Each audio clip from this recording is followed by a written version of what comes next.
제15장. 매 7년 끝에는 면제하라. 면제의 규례는 이러하니라. 그의 이웃에게 구워진 모든 체주는 그것을 면제하고 그의 이웃에게나 그 형제에게 독촉하지 말지니 이는 여호와를 위하여 면제를 선포하였음이라. 이방인에게는 네가 독촉하려니와 네 형제에게 구워준 것은 네 손에서 면제하라. 네가 만일 네 하나님 여호와의 말씀만 듣고 내가 오늘 네게 내리는 그 명령을 다 지켜 행하면 네 하나님 여호와께서 네게 기업으로 주신 땅에서 네가 반드시 복을 받으리니 너희 중에 가난한 자가 없으리라. 네 하나님 여호와께서 네게 허락하신 대로 네게 복을 주시리니 네가 여러 나라에 구워줄지라도 너는 꾸지 아니하겠고 네가 여러 나라를 통치할지라도 너는 통치를 당하지 아니하리라. 오늘 본문은 면제년 또는 안식년이라고 불리는 제도에 관한 말씀이 나옵니다. 레위기에서는 안식년이라는 말을 사용하는데 7년 주기로 농사를 중단하여서 땅을 쉬게 함으로써 땅의 기력을 회복하기 위함입니다. 그런데 신명기에서는 이 안식년을 면제년이라고 부릅니다. 안식년이라는 말은 땅을 쉬게 하는 그런 의미가 강하고 오늘 본문에서는 신명기에서는 면제년이라는 말을 사용함으로써 무언가를 면제해주는 그런 것을 강조하기 위함입니다. 오늘 본문 7절에 보시면 1절에 보시면 매 7년 끝에 면제하라 라는 말이 있죠. 그렇다면 매 7년마다 무엇을 면제해야 하나요?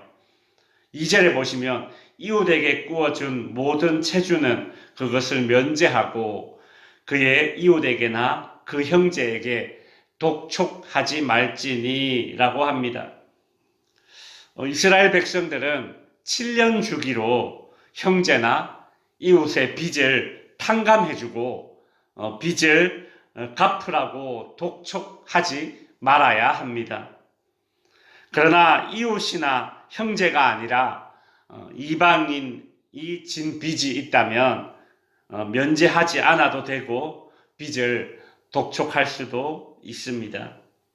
하나님은 만일 네 형제나 이웃이 7년 동안 빚을 못 갚는다면 사실상 갚을 능력이 없다고 그렇게 판단하기 때문에 빚을 탕감해 주어라. 이런 명령을 내리십니다. 오늘날 우리의 이 시선으로 바라보면 이 면제년 규례는 그러면 어떤 사람은 일부러 7년 동안 빚을 갚지 않을 수도 있겠구나. 이런 생각이 들 겁니다. 물론 그런 악한 사람도 있겠죠. 그러나 이 당시에 유대인들은 면제년 제도를 악용해서 빚을 탕감받게 되었을 때에 얻게 되는 그 경제적인 이득보다 7년 동안 빚을 갚지 못했다는 그 불명예를 더 큰 수치로 여겼습니다. 빚을 탕감해 주는 사람의 입장에서도 빚을 탕감해 주니 손해다라는 그런 생각이 들지 않도록 하나님께서 복을 약속해 주십니다. 오늘 본문 4절과 5절에 보시면 네가 만일 네 하나님 여호와의 말씀만 듣고 내가 오늘 네게 내리는 그 명령을 다 지켜 행하면 즉 빚을 탕감해 주는 사람에게 어떤 복을 주십니까? 네 하나님 여호와께서 네게 기업으로 주신 땅에서 네가 반드시 복을 받으리니 너희 중에 가난한 자가 없으리라고 하십니다. 하나님은 면제년을 잘 지켜서 빚을 탕감해 주는 사람에게 반드시 복을 주시겠다. 그리 말씀하십니다. 어떤 복입니까? 너희 중에 가난한 자가 없으리라는 그런 복입니다. 성도 여러분, 이것이 우주 만물을 창조하시고 우주 만물의 주인 되시는 하나님의 원리입니다.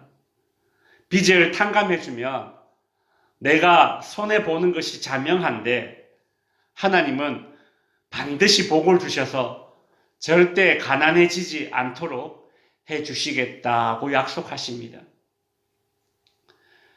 6절에는 면제년을 지키는 자에게 주시는 하나님의 복이 한층 더 업그레이드 되어서 나옵니다.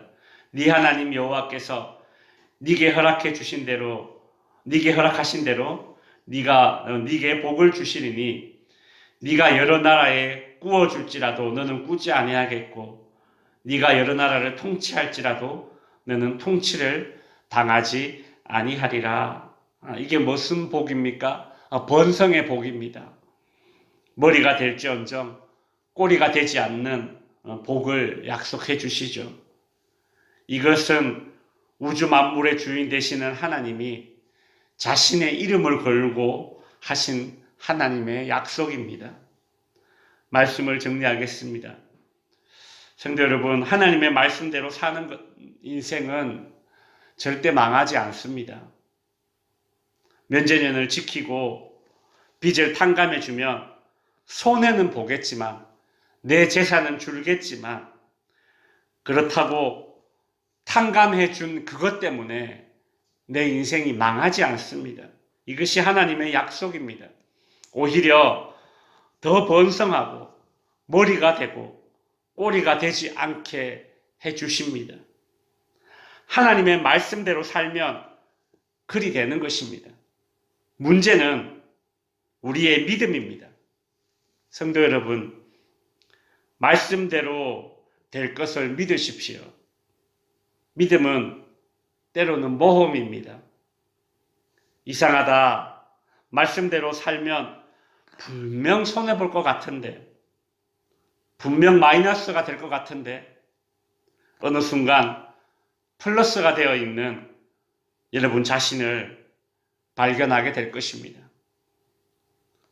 말씀을 믿고 이 말씀이 하나님의 말씀임을 믿고 살아가는 자에게 꼬리가 되지 않고 머리가 되게 해주시고 마이너스가 되지 않고 플러스가 되게 해주시는 그 하나님을 신뢰하면서 말씀대로 살아갈 수 있는 저와 여러분이 될 수 있기를 바랍니다. 기도하겠습니다.